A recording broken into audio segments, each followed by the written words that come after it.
En uno de estos grandes templos budistas hubo un gran maestro que un día decidió encontrar la calma, encontrar su propia conexión. Y en este proceso decidió apartarse del templo, subir a una montaña, para entrar en una profunda meditación y poder encontrar la calma, la plenitud emocional. ¿Sí? Cuando estaba en esta montaña y se encontraba él frente a la majestuosidad del universo, se suben dos discípulos y le dicen: maestro, perdón que lo interrumpamos, hay un problema en el templo. Enojado, frustrado, dice: ¿por qué me interrumpen? ¿No ven que estaba en mi meditación? Y los discípulos le dicen: disculpe maestro, pero es importante su presencia. Baja, efectivamente había un problema, logra resolverlo, dice: ahora sí, me voy a ir a buscar la quietud.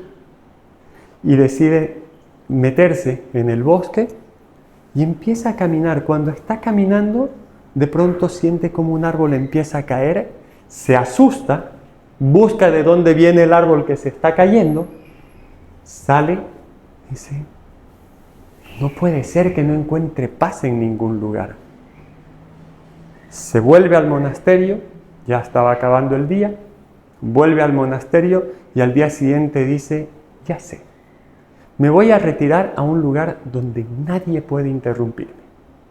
Temprano por la mañana, sin decirle nada a nadie, se sube a una barcaza y empieza a remar hasta la mitad del lago. Ahí, en la quietud de la nada, mira para todo lado, nadie sabe que estoy aquí, nadie me va a poder interrumpir, nadie me va a poder molestar. Ahora sí, entro en mi meditación y encontraré la calma. Entra en su meditación, entra en una profunda calma y de repente siente un golpe en su barcaza. Y de nuevo, otro golpe. Más enojado, más frustrado, ya vociferando, abre los ojos y dice: ¿quién osa? Cuando mira, no había nadie. Una barcaza que se había desamarrado o que no quedó amarrada cuando él sacó una, lo acompañó durante todo el camino y el viento hacía que la barcaza lo golpee. En ese momento, este monje se da cuenta de que nadie había perturbado sus emociones. Sus emociones siempre estuvieron ahí. Simplemente que él no entraba en la quietud para poder entender todo lo que fluía a su alrededor. Y todo lo que estaba fluyendo a su alrededor simplemente eran mensajeros que venían a mostrarle su enojo, su rabia, su frustración, su miedo, su angustia. Todo estaba al servicio de él poder darse cuenta de que estas emociones lo habitaban y la calma solo iba a estar cuando él deje que todo fluya. Entonces, ¿cómo empezamos nosotros a reconocer nuestras emociones? La primera pregunta es: ¿qué es una emoción? ¿Qué entendemos nosotros por emoción? ¿Quién me dice qué entienden por emoción? Aquello que sentimos ante... Ya me olvidé. Aquello que sentimos ante algo que sucede afuera, nos despierta algo. Podría ser alegría, podría ser tristeza. Muere una persona, siento tristeza. Esa es mi emoción en ese momento. Sucede algo bonito, siento alegría. Puedo sentir miedo. Todas esas son emociones que se despiertan en mí ante algo que está ocurriendo afuera. Muy bien. Gracias. ¿Quién más? ¿Quién me puede decir qué es una emoción?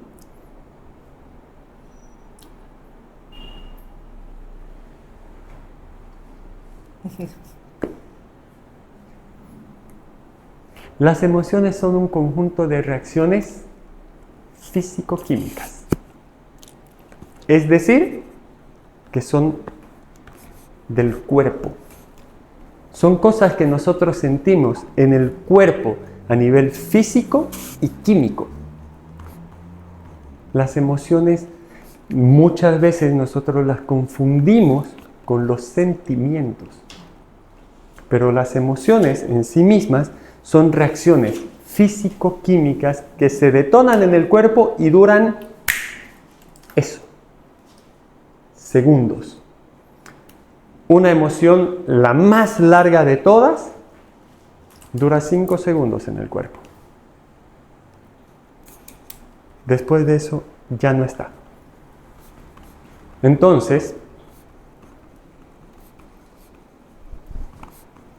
las emociones son instintivas, son primitivas, son una respuesta de nuestro cuerpo a una situación determinada que nos permite reaccionar. ¿Ya? Es más instintiva la emoción. Mientras que los sentimientos dejan de ser instintivos y se convierten en una racionalización. Es decir, pasa algo, lo vivo, lo experimento, lo pienso, lo analizo. Y ahora decido sentir de forma consciente o inconsciente, elijo mantener este sentimiento durante un tiempo prolongado. ¿Sí? ¿Se entiende esto? Entonces, mientras que las emociones son inmediatas, físicas, químicas, instintivas, que se detonan en el cuerpo y se pierden en ese mismo momento, se diluyen, lo que nosotros llevamos diciendo o cargando más bien como un enojo, lo que nosotros de alguna manera nos llevamos al hígado y empezamos a darle vueltas en forma de enojo, o lo llevamos, muchos decimos, al corazón y lo vivimos como un profundo enamoramiento, o el desprecio, o cualquiera de estas otras actitudes, porque ya que sabemos que viene filtradito, ya podemos determinarlo como una acción elegida. Es un sentimiento, no es una emoción. ¿Y para qué nos puede servir esto? Para entender de que nuestras emociones tienen un origen, un suceso en particular. Viene una experiencia y detona una emoción. ¿Ya?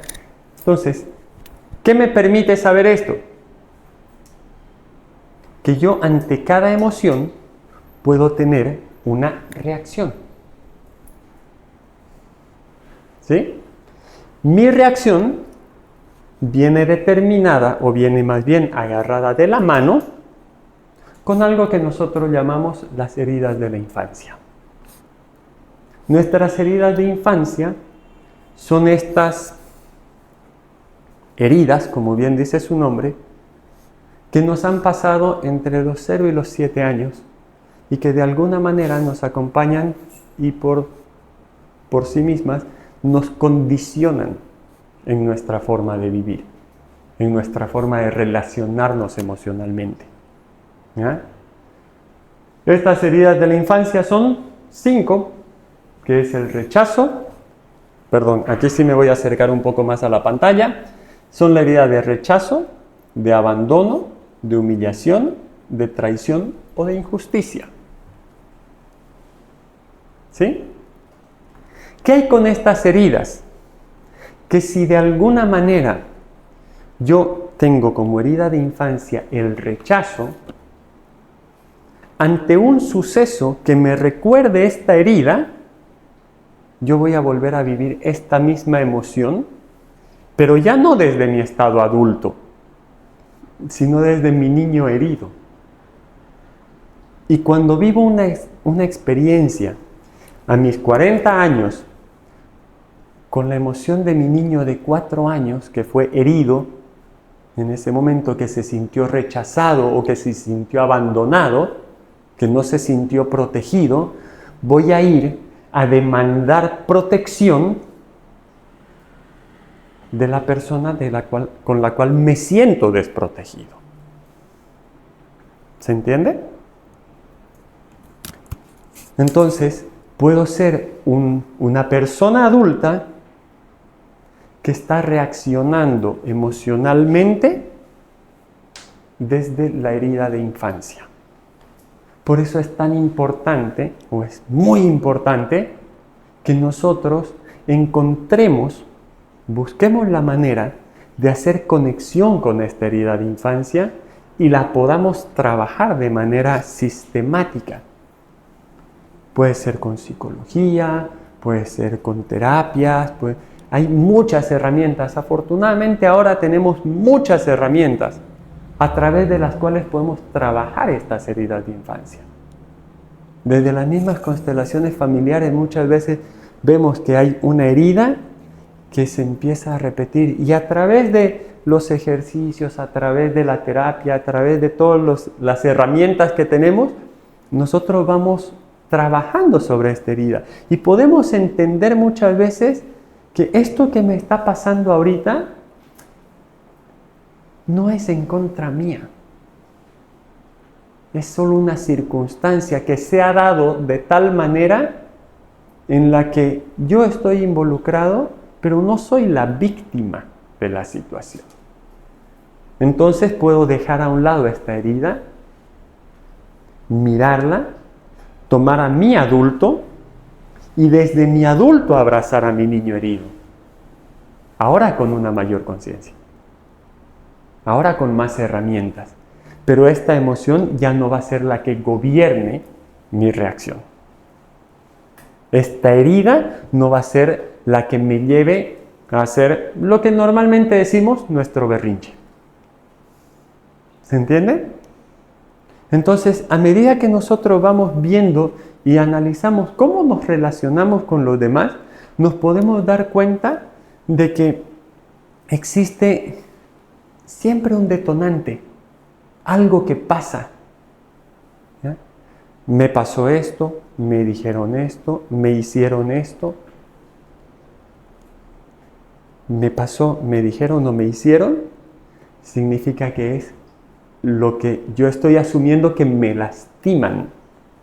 ¿Sí? Me pasó, me dijeron o me hicieron. Cuando nosotros podemos tomar un pasito al costado, es decir, a ver, ¿qué pasó? ¿Qué dijeron o qué hicieron? Ya no es conmigo, ya no es contra mí, es circunstancial. Entonces estoy observando la situación y ahí sí puedo entrar en contacto con esta herida. Ahí sí puedo mirarla. Recién me doy el permiso para poder mirar esta herida y para poder trabajar ya de una manera un poco más adulta. ¿Sí? ¿Y qué pasa con todas estas heridas y con la dinámica ya a nivel emocional? Fíjense que como emociones solamente existen 6 que son las primarias. ¿Sí? Si alguien me ayuda a leerlas, por favor, les agradezco. Miedo, alegría, sorpresa, tristeza, ira y asco. Gracias. Bien. Fíjense que hay algo interesante dentro de esta rueda de las emociones. ¿Ya? Hay una polaridad. Siempre. En todas las emociones existe una polaridad. Yo me puedo dar cuenta de que lo opuesto a la sorpresa es el asco. Cuando pasa algo imprevisto, yo puedo decir, ¡ah, qué lindo! O ¡qué horrible! ¿Sorpresa o asco?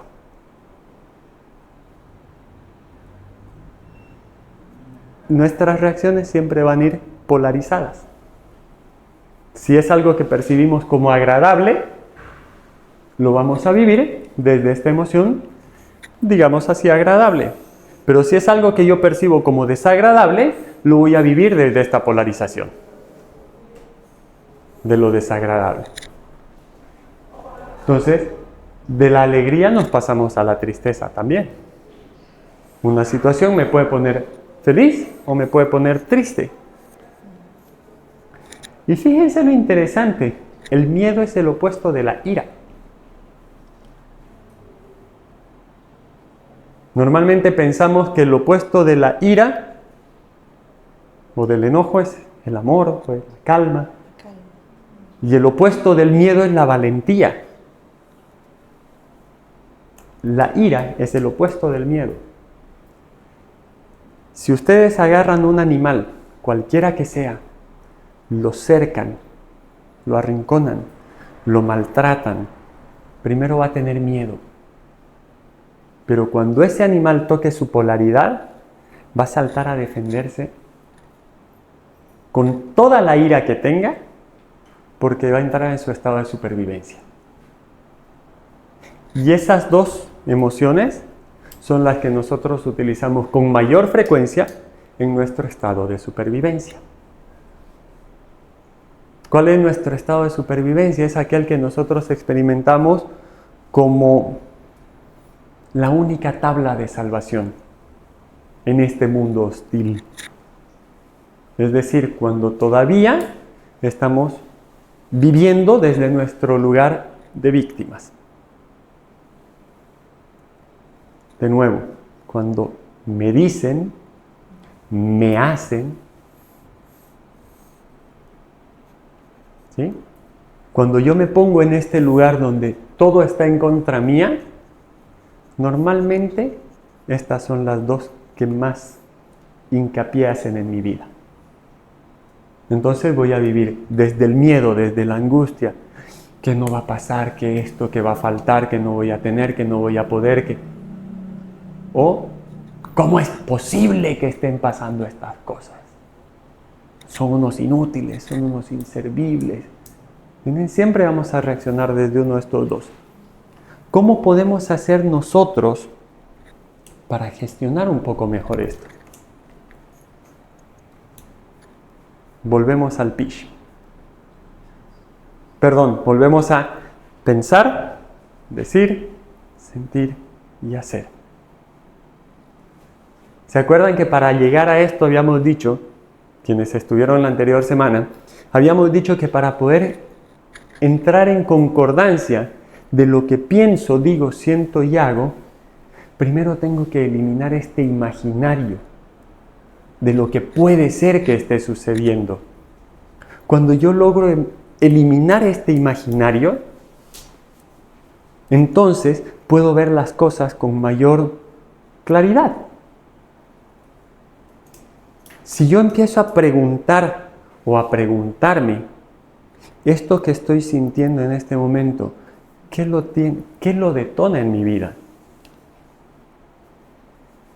En una situación X, yo puedo decir, ok, no sé, de pronto le voy a contar algo de experiencia personal, ¿ok? Durante muchos años, yo utilicé los deportes extremos como una forma de sacar toda mi adrenalina, ¿ya? Sufría de vértigo y aún así he hecho descenso por una catarata de 90 metros, he saltado desde un edificio, he saltado de un avión, he hecho escalada, todo lo que no debería hacer alguien que sufre de vértigo, ¿ya? ¿Por qué? Porque desde mi miedo, yo decía, no puede ser que yo llegue a tener miedo. Se llama contrafobia, ¿ya? Entonces, empecé a tomar acciones temerarias, ir en contra del miedo, poniendo en riesgo mi propia seguridad. ¿Sí? ¿Por qué? Porque mi imaginario me decía que mientras más me exponga, más rápido me curaba del vértigo. La verdad es que nunca me curé, sigo teniendo vértigo. Pero aprendí a hacer buenos nudos, a utilizar los equipos adecuados, y ahora me puedo amarrar a un poste, pararme así y mirar un precipicio. Con miedo. Porque eso sigue estando en mí. Pero mi papel ante este miedo ya no es el de cómo voy a tener miedo, cómo me va a ganar el miedo. Ya entendí que esa es una condición natural. ¿Ya? O sea, el miedo a las alturas lo tenemos una montonera de gente que no nos hace ni más ni menos. Simplemente está. Entonces yo ya no necesito ser víctima de este miedo a las alturas. Elimino mi imaginario, investigo un poco más, me hago las preguntas correctas. Digo, ¿realmente necesito exponerme tanto a riesgo de accidentes que ya tuve? Como para decir, no tengo miedo. ¿O es simplemente un estado infantil en el que quería destacarme, no como el que tenía miedo, sino como el que venció a su miedo? ¿Entienden? Ese era mi imaginario. Esa era la historia que yo me contaba en la cabeza y que no existía en la cabeza de nadie más.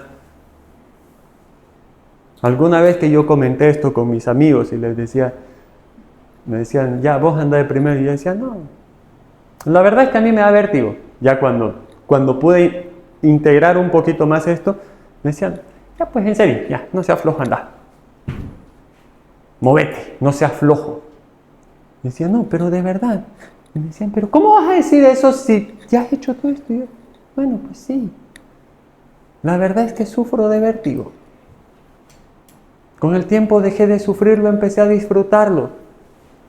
Pero ya es una conciencia distinta. ¿Me entienden? Pero este imaginario en el que yo me contaba la película, en la que yo tenía que ser el superhéroe de acción, que subía, que saltaba, que hacía todo esto, porque no tenía que tener miedo, me puso en riesgo muchas veces. Entonces, el momento en el que yo logro suprimir de alguna manera, y ni siquiera suprimir, integrar, respetar, mirar con amor este miedo, ¿ya? Hago las paces con mi imaginario. Porque yo, a ver, ya, ¿me probé lo que me quería probar? No, ni siquiera lo sé a ciencia cierta. Solo sé que hice muchas cosas. Que aprendí muchas cosas en el camino. Ok, hasta ahí estoy bien. Hasta ahí estoy feliz. Ahora, ¿hacer más de esto me da algún beneficio? No. Mis amigos siguen siendo mis amigos. Mi familia me sigue amando como me amó siempre. Ni he ganado ni he perdido el respeto de nadie, que era lo que yo buscaba. Entonces, ya puedo empezar a despejar estas conversaciones que yo tenía conmigo mismo respecto a este tema que me causaba tanto miedo. ¿Sí?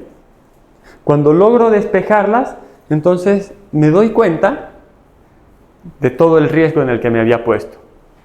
Y si yo hablo de cuidarme y hablo de bienestar y siempre estoy haciendo este ejercicio de vivamos bien, estemos en calma, ¿creen que es coherente conmigo el decir vivamos bien y estar amarrándome para saltar con miedo por demostrarme algo? No. Ahí se pierde la coherencia. No se trata de lo que se hace, sino el sentido que tiene para mí. Ahora quiero volver a escalar, quiero volver a entrenar, pero porque me gustó el ejercicio, porque me gustó el deporte, porque me gustó el desafío. Ya no porque tengo que probarme algo a mí mismo, o tengo que probarle algo a alguien más. De pronto ahora sí encuentro más coherente el decir, sí extraño ir a escalar, sí quiero ir a hacerlo. ¿Entienden? Entonces, despejar esto me permite entrar en esta coherencia. Despejar este imaginario para ver si de pronto puede que el imaginario también tenga algo de realidad, tenga algo de coherencia. Entonces puedo empezar a negociar. ¿Me gusta escalar? Sí. Me gustó el ejercicio. Ahora, ¿hacerlo para mí en este momento es prudente? Bueno, empezaré de a poco como si estuviese empezando nuevamente para no volver a caerme, para no lastimarme, para hacerlo de manera sana. ¿Se entiende? Dígame. Por ejemplo, decía que me pasó, me dijeron, me hicieron, son pensamientos más o menos del niño interior lastimado cuando lo ve estas cosas con respecto al papel de víctima. Sí. Porque también puedo ver estas cosas, por ejemplo, que me den un feedback y qué dijeron de mí, y puedo pensarlo de manera para mi crecimiento personal y no verlo como, yo pobrecita me evaluaron así, siendo que yo no soy así. Si lo veo desde el otro punto, que no sea víctima, sino como crecimiento para mi persona. Puede ser que nosotros, normalmente después de hacer un camino o de haber hecho ya un trabajo interno, ¿ya? De resolución, de sanación con estas heridas de la infancia, es probable, de hecho es lo que buscamos, porque estas situaciones siempre van a estar ahí, ¿ya? Pero es probable que empecemos a salir de esta víctima. El punto no es me pasó, me dijeron o me hicieron, es qué causa en mí cuando yo vivo estas situaciones. O sea, ¿qué causa en mí cuando alguien viene y me dice, esto que dijiste no va al caso? Sentí, para mí lo hiciste mal. Si yo en ese momento me desmorono, ¿ya? Entonces tengo que revisar qué parte de mí todavía está buscando la aprobación. ¿Ya? Para mí la regla básica es, si algo que yo recibo, me pasó, me dijeron o me hicieron, ¿ya?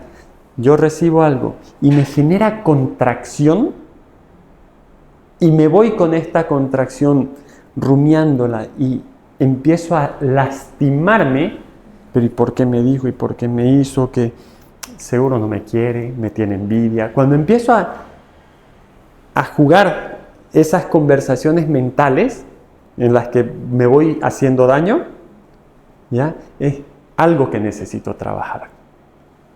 Pero si vienen y me dicen la misma frase, esto que dijiste no venía al caso, yo sentí que más bien le quitó, digo, gracias.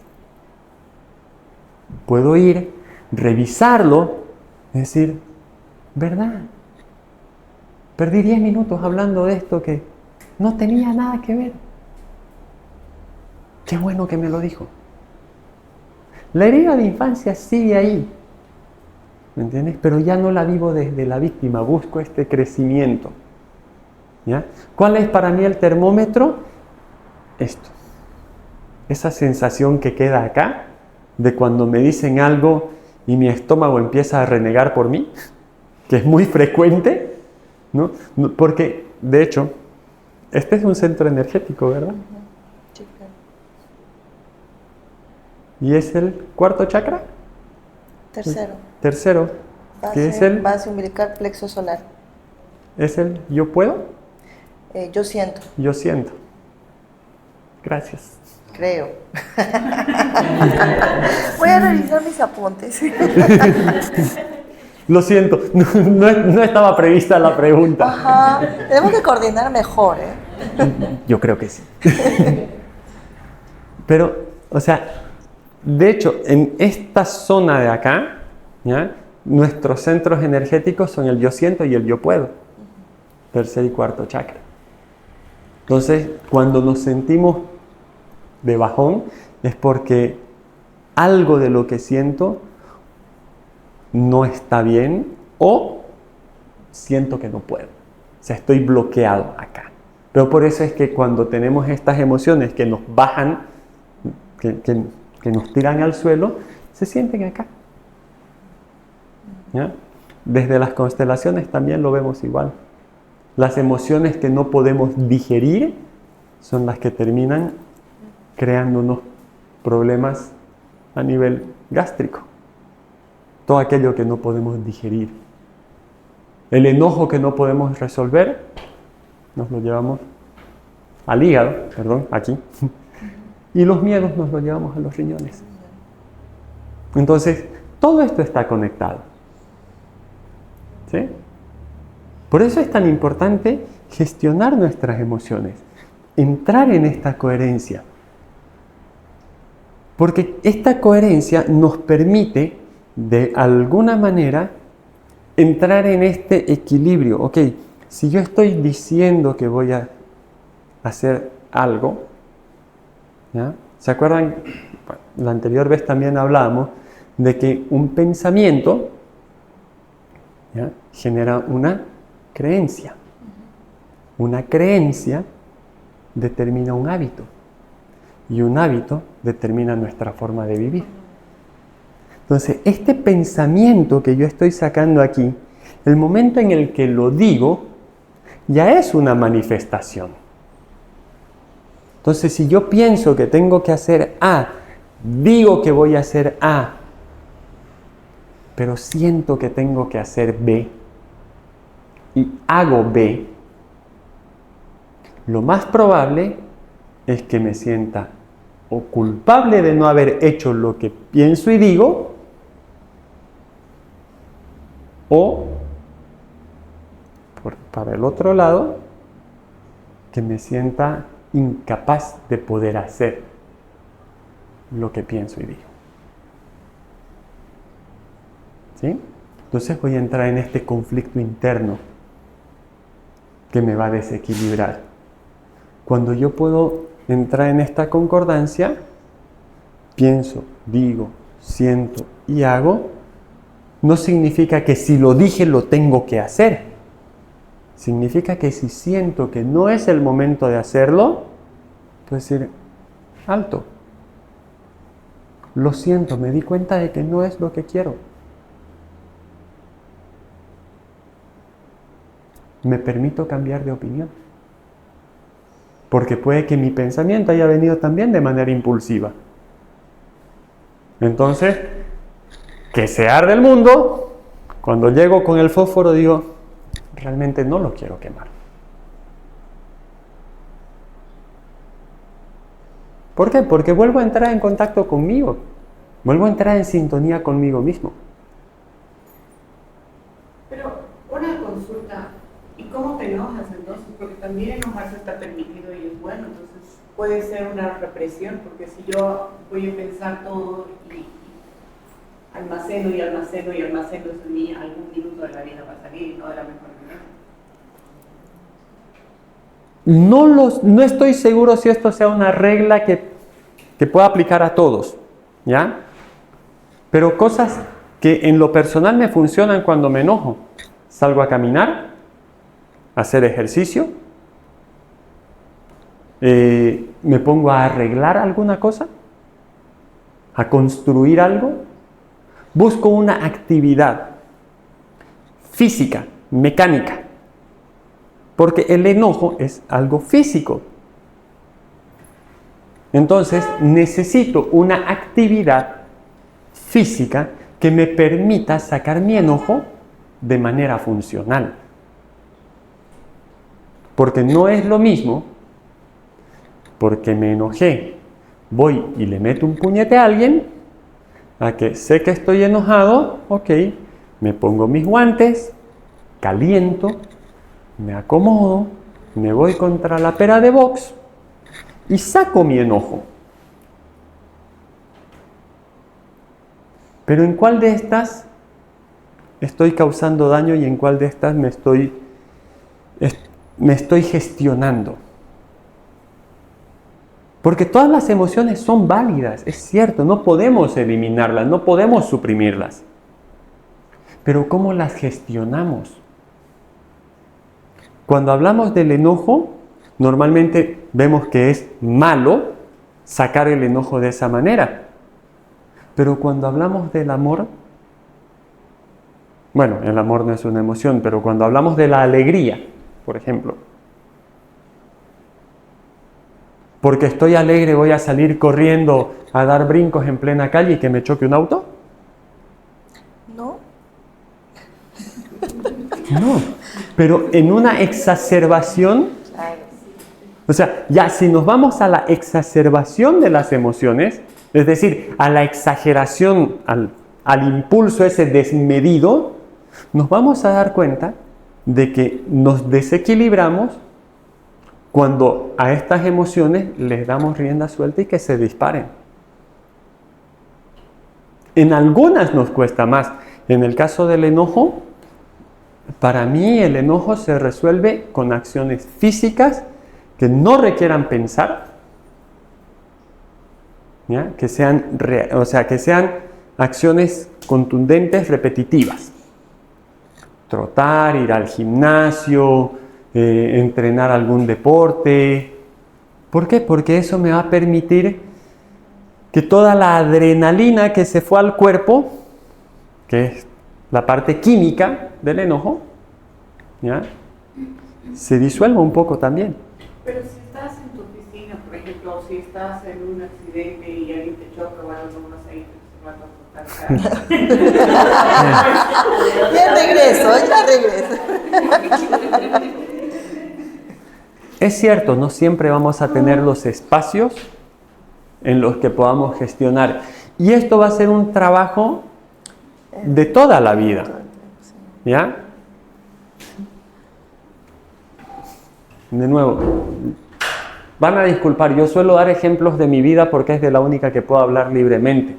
Me conozco cosas que nadie sabe y que ya les cuento. No, lo hago la verdad porque muchas veces pienso que hablar de los problemas de otros, teniendo los míos que aún me sirven, digamos, como un ejemplo, la vida que mejor puedo tocar y manipular es la mía.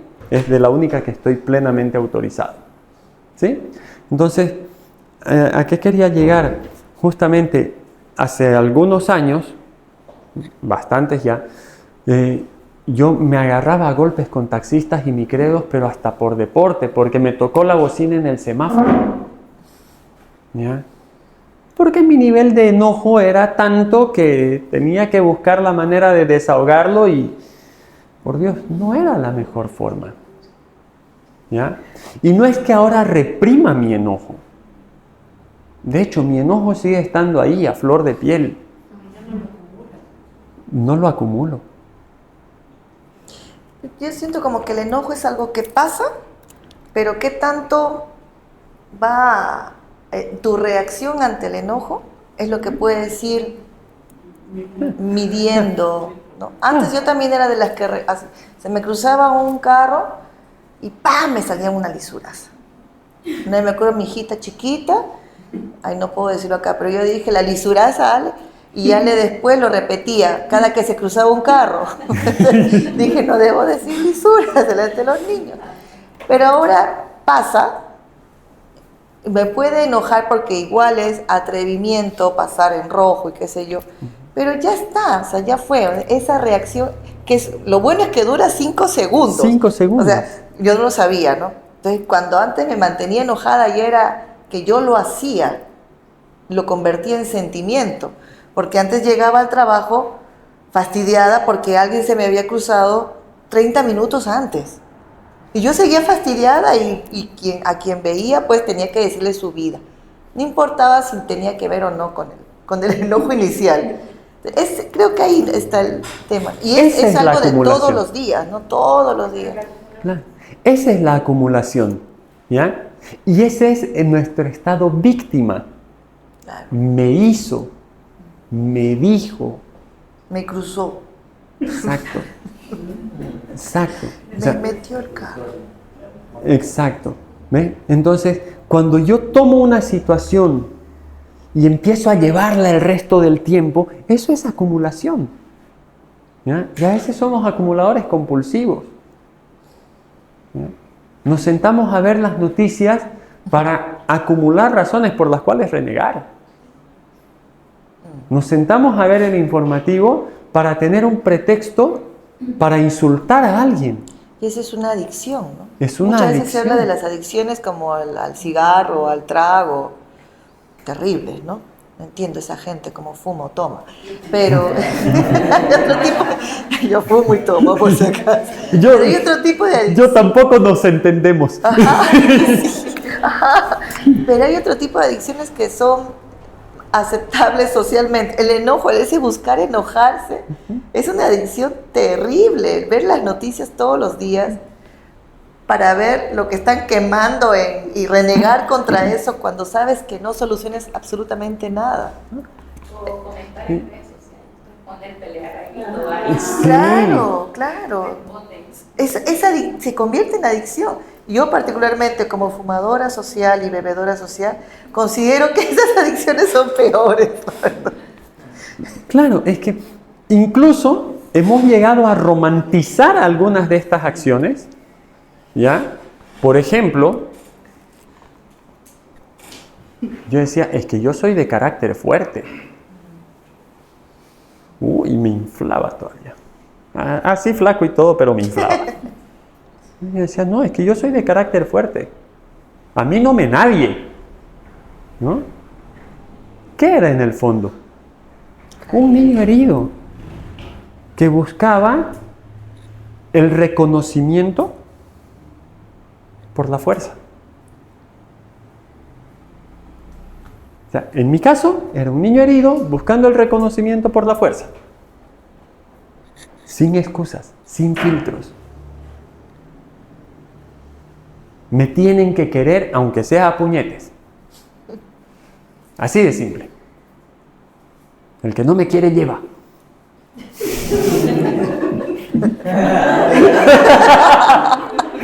Eso era antes, mi amor, no te preocupes. Nota mental, recortar esta parte del video.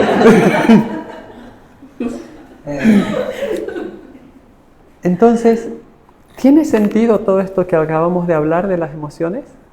Si lo vemos en historias de nuestro día a día. Porque de alguna manera somos uno de estos dos sujetos. Somos o el reactivo o el proactivo. El reactivo es el que anda con el galón de gasolina y el fósforo. Pasa algo, listo, gasolina y fósforo, que arda. Pasa otra cosa, de repente ya está la fogatita, está muy chica, más gasolina. ¿Por qué? Porque es reacción y reacción y reacción y reacción. ¿Por qué? Porque durante mucho tiempo he ido acumulando enojos, he ido acumulando frustración, he ido acumulando ira, he ido acumulando dolor, he ido acumulando tristeza.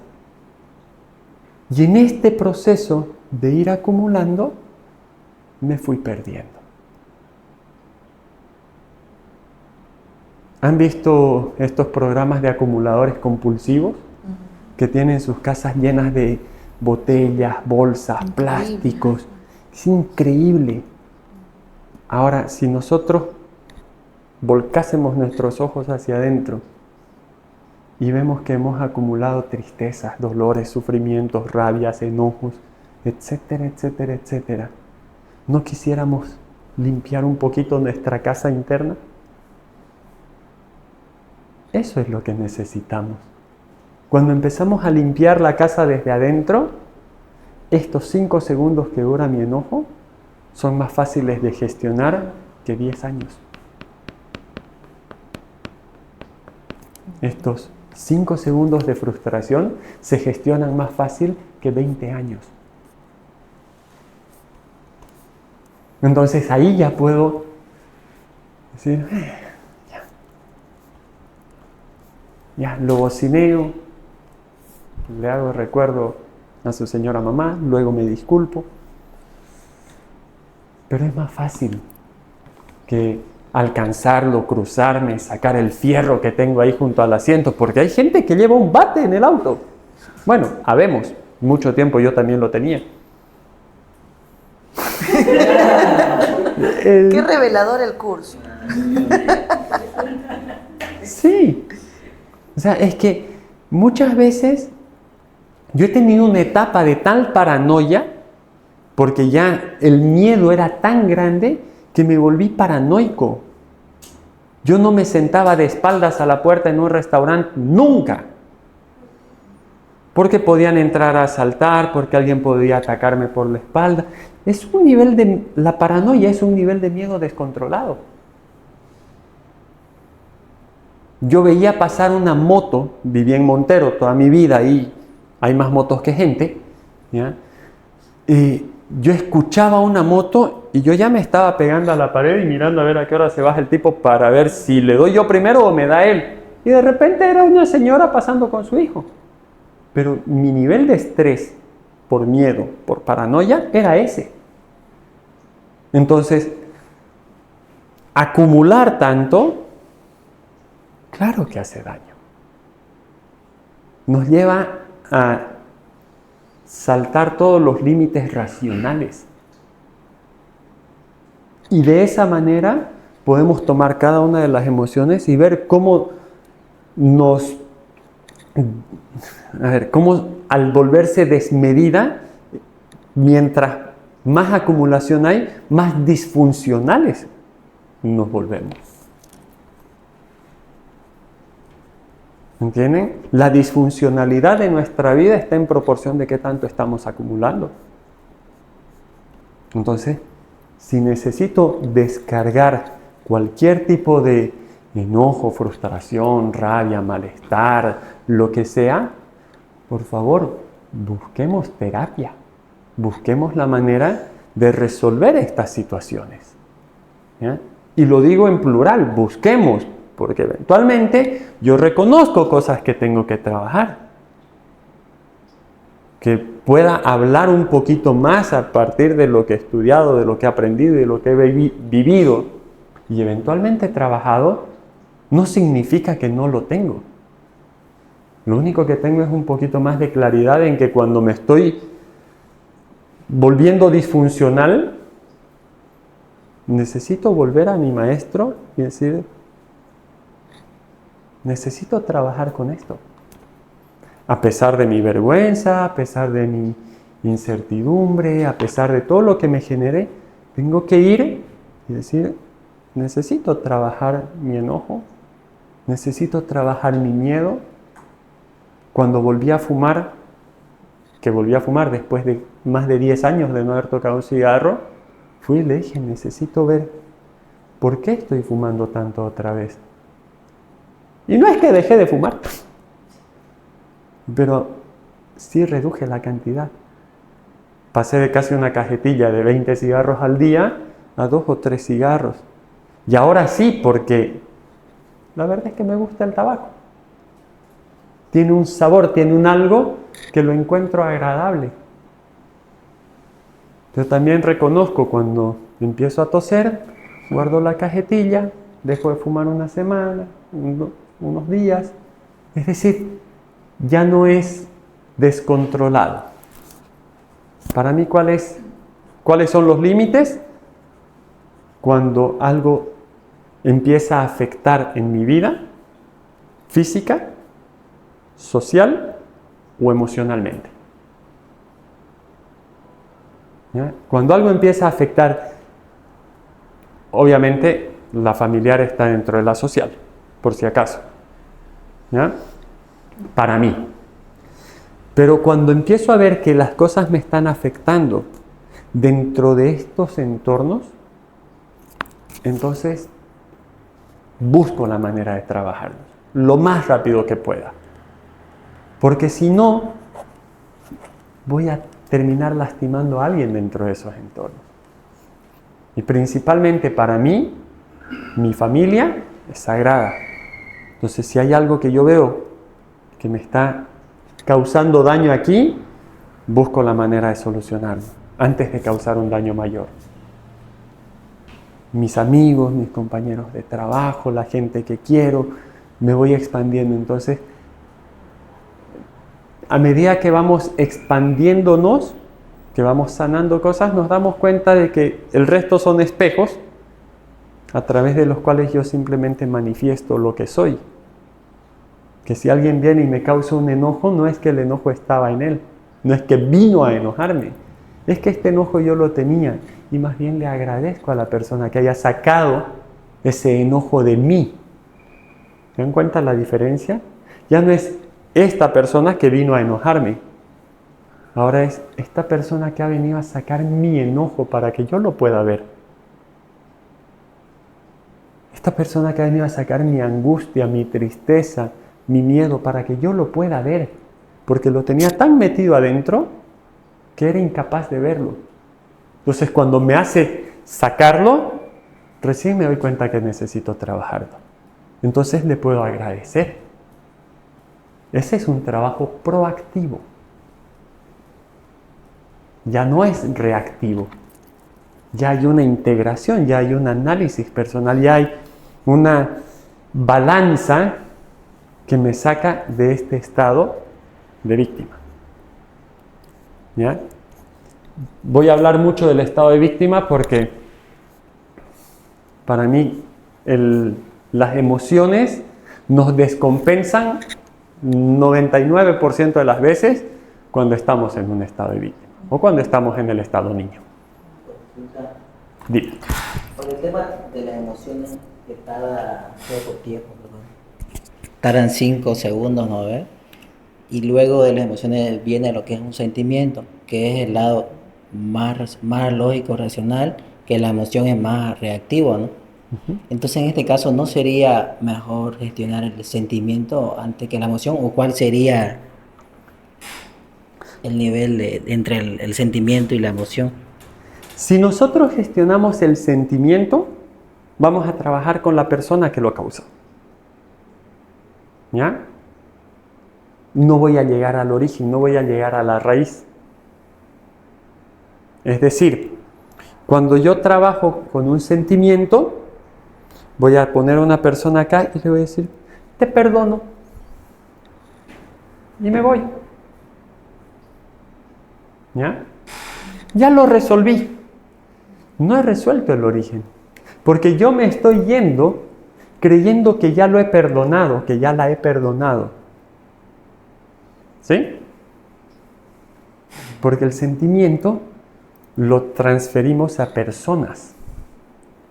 Las emociones son internas. Entonces, voy a ir con otra persona a revivir la misma emoción. Porque no he trabajado la emoción.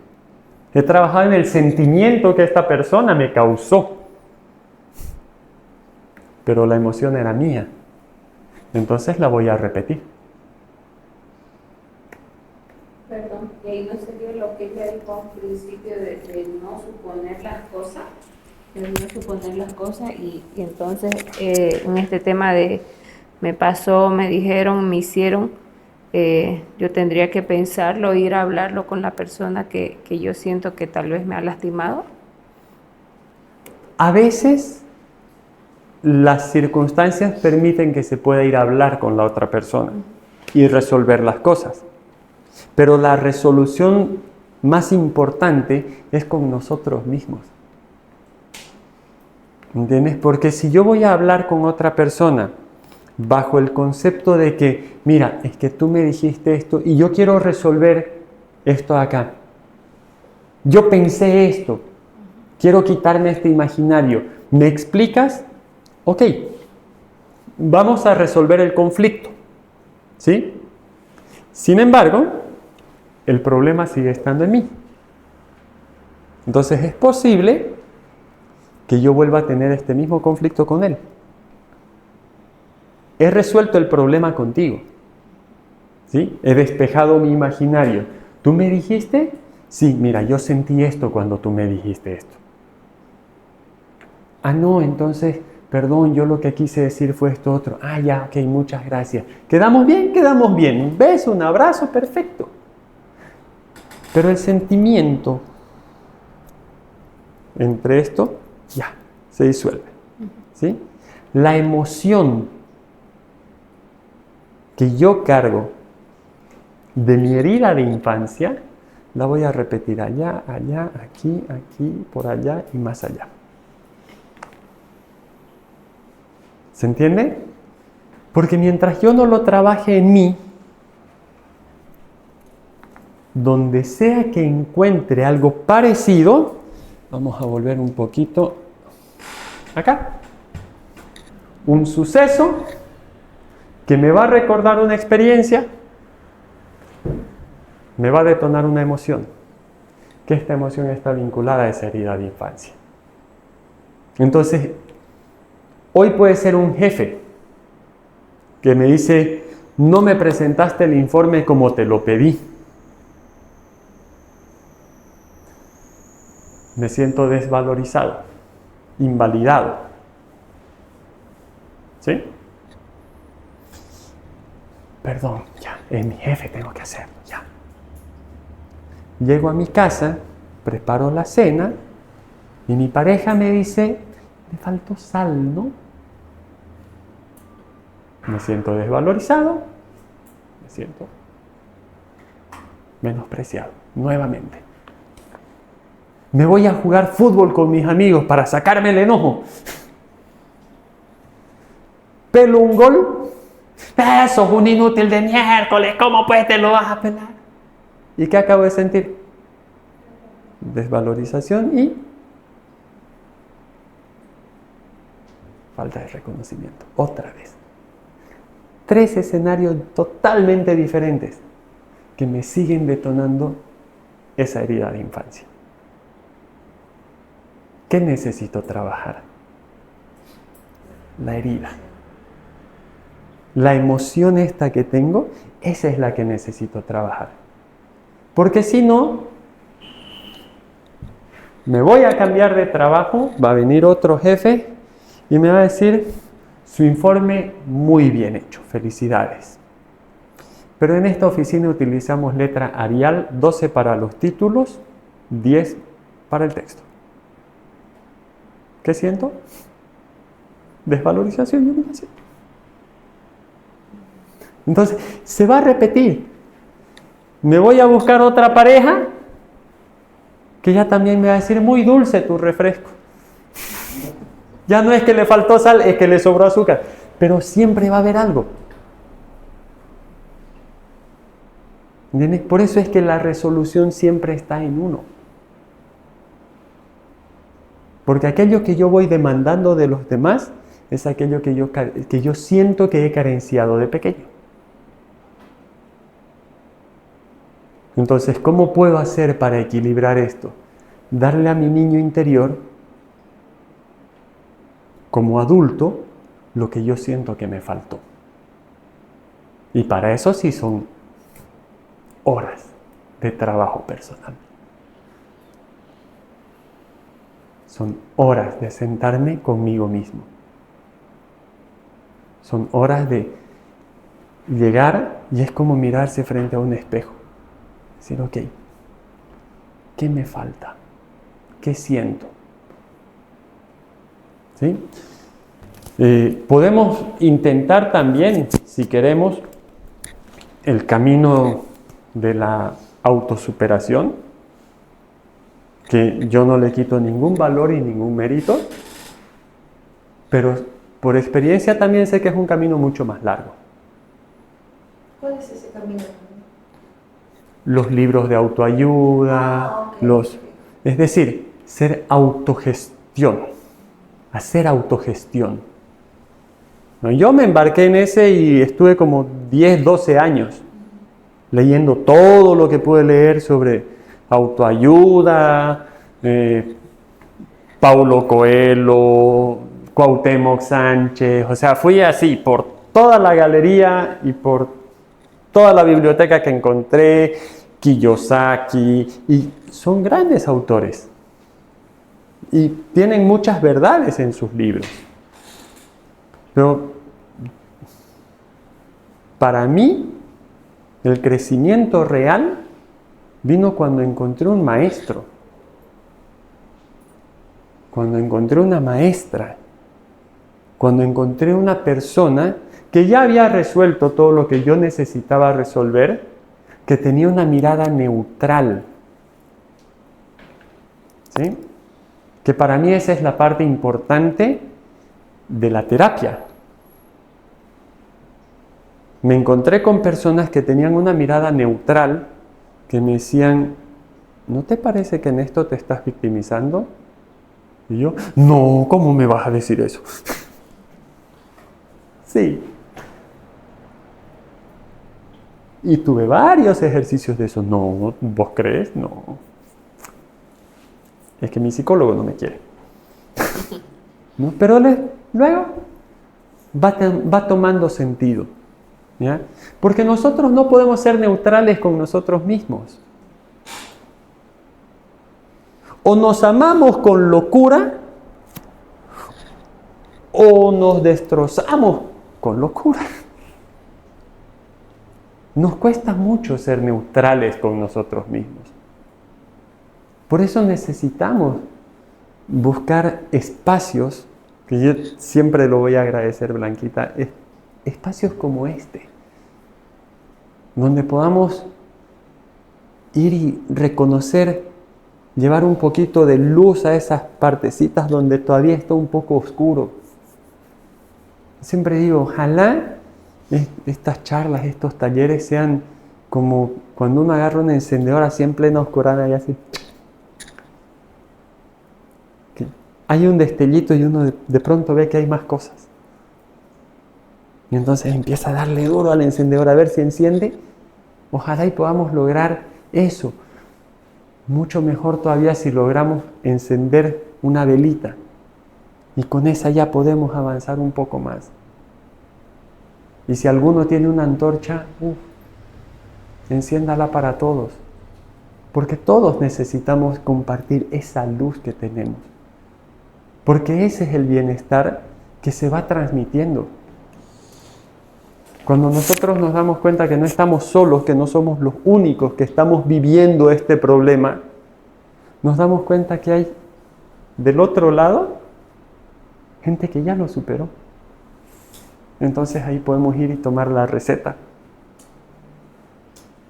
Lo mismo que hacemos para cocinar un brownie, una hamburguesa, una cenita saludable, cosas que nunca se nos han ocurrido, pero que ahora vemos y podemos seguir la receta, podemos hacer lo mismo con esto. ¿Cómo puedo hacer yo para salir de esta ira tan incontrolada que tengo? Bueno, me tendré que mover un poquito más, buscar un poco más. Tal vez mi ira viene de un profundo miedo que no pude resolver. Normalmente nosotros vivimos la polaridad de la emoción. Tuve tanto miedo que necesité reaccionar con enojo. Sentí tanto asco que ahora todo me sorprende, pero así de una manera rara. Que no me... Viví una experiencia que me causó tanto asco que ahora soy muy cauteloso. No me gustan las sorpresas. ¿Me entienden? Esa es la polaridad de las emociones. Por eso es que a veces buscamos resolver aquí cuando el origen está aquí. Está en el otro extremo. ¿Sí? ¿Se entiende? Por ejemplo, cuando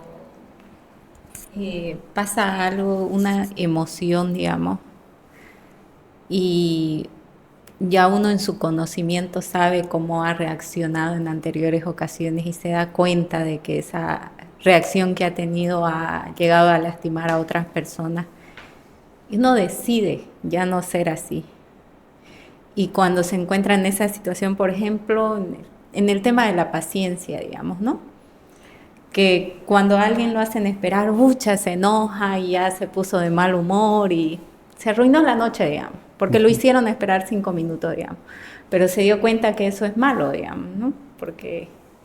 Y gestionó eso y ya cuando le toca esperar, sabe que no tiene que ponerse así porque no quiere ser ese tipo de persona que se enoja solamente porque la van a esperar. ¿Está reprimiendo uno? Depende. O sea, porque el cambio viene o más o menos, digamos, de que no quiere ser ese tipo de persona que se enoja por esa circunstancia, digamos. De eso depende. Si yo estoy haciendo esto porque no quiero ser este tipo de persona, es una represión. Estoy reprimiendo, voy a explotar en algún momento. ¿Ya? O sea, es una opción que lo estés viviendo desde la represión, si es tu caso. Por como tú lo estás postulando. No quiero ser este tipo de persona. Entonces, revisemos. ¿Qué sería ser este tipo de persona? ¿Qué características tiene esta persona en la que no te quieres convertir? Una pregunta, pero ¿y no sería como más bien, o sea, no quiere ser ese tipo de persona, no quiere tener esa reacción que ella se ha dado cuenta que no está bien, ella quiere tener más bien un crecimiento personal, entonces quiere cambiar eso de otra forma, reaccionar de otra forma, más que, o sea, en vez de represión no sería crecimiento? Si viene con juicio, por eso es, no quiero ser este tipo de persona. Hay un juicio sobre este tipo de persona. ¿Te das cuenta? ¿Cuál sería entonces? Entonces, ¿cómo se tendría que plantear para que sea un crecimiento y no una represión? Una forma, en este caso, por ejemplo, de la espera, ¿ya? Antes de ir al lugar. Ok, digamos que es la primera vez, no sabías que ibas a esperar. Ok, llega la persona y después decir, lo siento, te tengo que decir esto porque realmente es importante para mí. No me gusta esperar. La siguiente vez que salgamos, trata de ser puntual. Pero eso ya igual espero, digamos, que otra persona haga algo para yo, en cambio, haga lo que haga, me haga esperar o no me haga esperar, yo trabajo en mantener mi calma, que no me saque de mi buen humor, digamos. Por eso digo depende. Si hay el juicio sobre no quiero ser este tipo de persona, ¿ya? Hay una represión. Porque tu motivador es no ser como eso. Juicio visto como crítica. Exacto. ¿No? Lo está haciendo, Claro. Exacto. ¿Me entiendes? Todo lo que rechazas, mi maestro me encanta esta frase porque él dice, todo lo que rechazas lo atraes. Ay, sí, Y todo lo que criticas lo invitas. Entonces, ¿cuál sería el camino de la sanación? Dejar de criticar, dejar de rechazar. Permítete llegar tarde.